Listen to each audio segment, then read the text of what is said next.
ம் அம்மா, இத்தனை வாட்டி சொல்லிட்டு இருக்கேன்ல, தயவு செஞ்சு அவர் நம்பரை கொடு. நான் ஏன் போன்லயாவது பேசிக்கிறேன். இல்ல ஒண்ணு பண்ணு, நீயே அவருக்கு போன் போட்டு கொடு, நான் பேசுறேன். ஒரு தேங்க்ஸ் கூட சொல்லலன்னா தப்பாயிருமா? ஐயோ, இவ என்ன சட்ட சிக்கல்ல மாட்டி விடுறாளே. இவளுக்கு போன் போட்டு கொடுத்தா விக்ரம் மாப்பிள்ள எடுத்து பேசிடுவாரு. குரலை வச்சு 2 பேரும் கண்டுபிடிச்சு ஒருத்தருக்கு ஒருத்தர் சண்டை போட்டுட்டே இருப்பாங்க. ஐயோ, இப்ப என்ன பண்றது, எப்படி சமாளிக்கிறது? மா, உன்கிட்டதாம்மா பேசிட்டு இருக்க, நீ என்ன பேண்ட முழிச்சுக்கிட்டு இருக்க? இல்ல என்ன டிஃபன் பண்ணலான்னு யோசிச்சுட்டு இருந்தேன். இப்ப போன் போட்டு தர போறியா இல்லையா? சரி சரி, போடுறேன். ஐயோ, போன் எடுக்க கூடாது.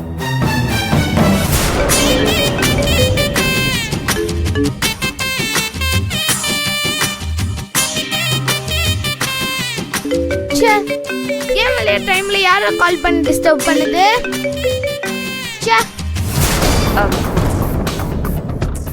போனை கட் பண்ணி விடுறாருமா. ஏதாச்சும் வேலையா இருக்காரோ என்னவோ. மா, நீயே வேணும்னு கட் பண்ணிருப்ப, கூட நான் பண்றேன். என் மேல அவ்வளவு நம்பிக்கை.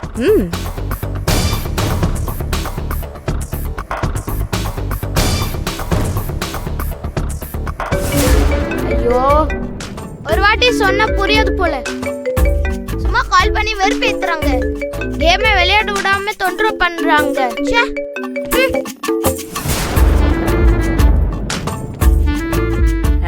சொன்னல சொன்னல, நான் சொன்னா கேட்க மாட்டியே. நீயே பாரு. அவர் என்ன சாதாரணமான ஆளா? எவ்வளோ பெரிய பிசினஸ் மேனு, ரொம்ப பிஸியான ஆளு. எப்ப பார்த்தாலும் ஏதாவது ஒரு வேலையிலேயே இருப்பாரு. அதான் கட் பண்ணிட்டாருன்னு நினைக்கிறேன். விடு விஜய், அப்புறமா பேசிக்கலாம். எப்படியும் நீங்க 2 பேரும் பேசாம இருக்க போறதில்ல, பார்க்காம இருக்க போறதில்ல, ஒண்ணு சேராமலும் இருக்க போறதில்ல. என்ன சொன்ன? இல்ல 2 பேரும் ஒருத்தர் ஒருத்தர் பார்க்காம பேசாமலாம் இருக்க போறீங்க, அத சொல்ல வந்தேன்.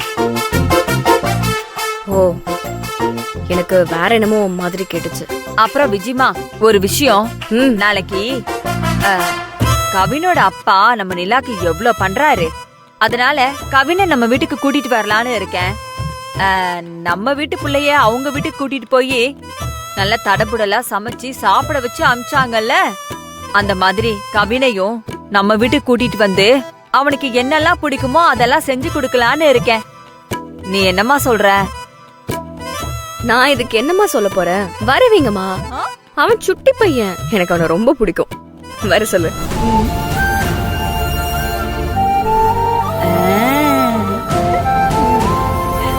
கடவுளே, நல்ல வேலை ஒத்துக்கிட்டான். 2 பேரும் எப்படியா சேர்த்து வச்சிடணும்.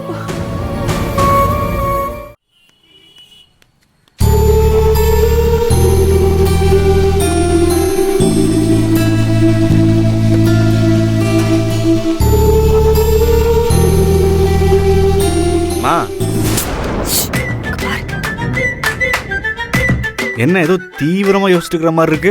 ஆமாண்டா, விக்ரம் மாப்பிளையும் நிலாவையும் கொஞ்சம் கொஞ்சமா பழக வச்சு பாசத்தை உருவாக்கி, இந்த உறவு இல்லைன்னா நம்மளால இருக்க முடியாத நிலைமைக்கு நான் கொண்டு வந்துருவேன். ஆனா கவினையும் விஜயையும் ஒன்னா பழக வைக்கிறதுல ஏகப்பட்ட சட்ட சிக்கல் இருக்குடா. அப்படி என்னமா சட்ட சிக்கல்? நல்லா உன்னிப்பா கவனிச்சு பாரு. விஜயும் கவினும் ஒரே மாதிரி. அப்படியா சொல்ற? ஆமாண்டா. சடசடன்னு கோவப்படுறது, கோவத்துல வார்த்தையை விடுறது, உருன்னு மூஞ்ச வச்சுக்கிறது, இதெல்லாம் அப்படியே அம்மாவுக்கு புள்ள தப்பாம பிறந்திருக்கா. அதனால நிலாவை எப்படி விக்ரம் மாப்பிள்ளையோட ரொம்ப நெருக்கமாக்கணுமோ அதே மாதிரி கவினை விஜயையும் ரொம்ப நெருக்கமாக்கணும்.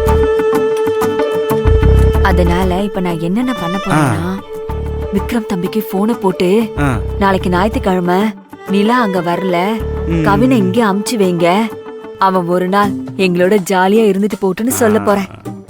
இது நல்ல ஐடியா தானே. இதுக்கா இவ்வளவு நேரம் யோசிச்சுட்டு இருந்த? டக்குனு போனை போட்டு பேசுமா. இரு வெளியே போலாம். வா வா போ.